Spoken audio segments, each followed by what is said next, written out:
तो hello everyone, कैसे हो? फिर से एक नई वीडियो के अंदर स्वागत है। तो आज का मेरा वीडियो का टॉपिक ये है कि कार के बल्ब होते हैं, जो हेडलाइट के बल्ब होते हैं या कोई भी बल्ब होते हैं, तो उन्हें कब बदलवाना चाहिए।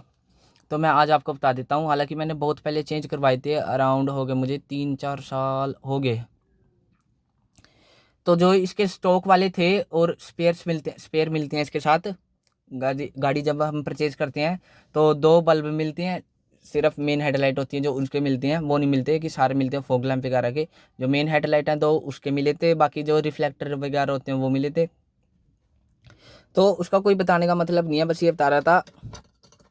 जो इसके स्टॉक वाले ये थे फिलिप्स के, मैं आपको एक बार दिखा भी देता हूँ। ये रहो, देखो फिलिप्स लिख रखा है इसके ऊपर। एक बार मैं इसको कम करता हूँ, इसको फोकस, फिर आप देखना अगर आपको दिख रहा है तो।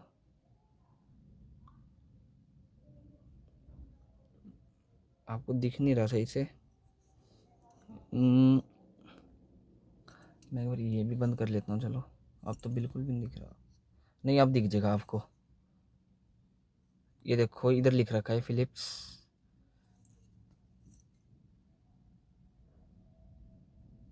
ये रहा, आ गया फिलिप्स H4। बाकी आगे कोड वगैरह है। तो देखने से तो बल्ब देखो बिल्कुल सही दिख रहा है सामने से, जब ये हेडलाइट के अंदर लगे होते हैं।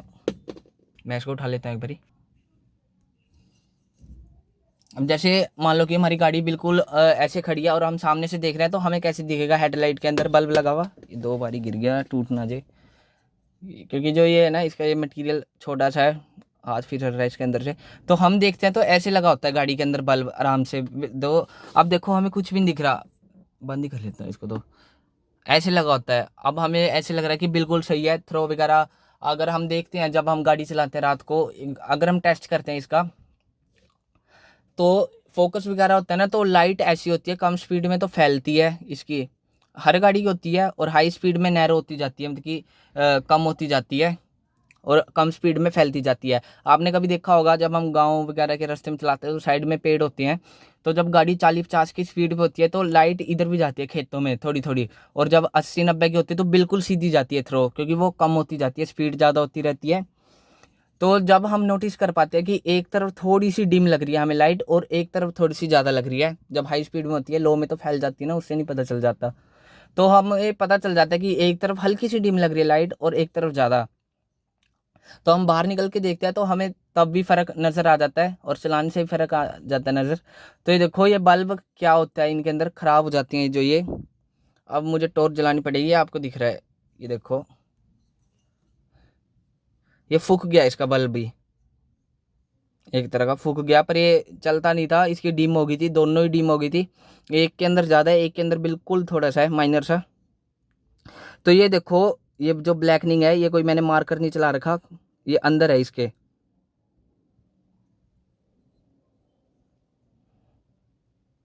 तो जब बल्ब ऐसे हो जाए या फिर हमें लग रहा हो कि थ्रो सही नहीं फेंक रहे, तो तब हमें चेंज करवा लेनी चाहिए। कोई ये नहीं होता कि 30,000 किलोमीटर पे, 40,000 पे, 50,000 पे।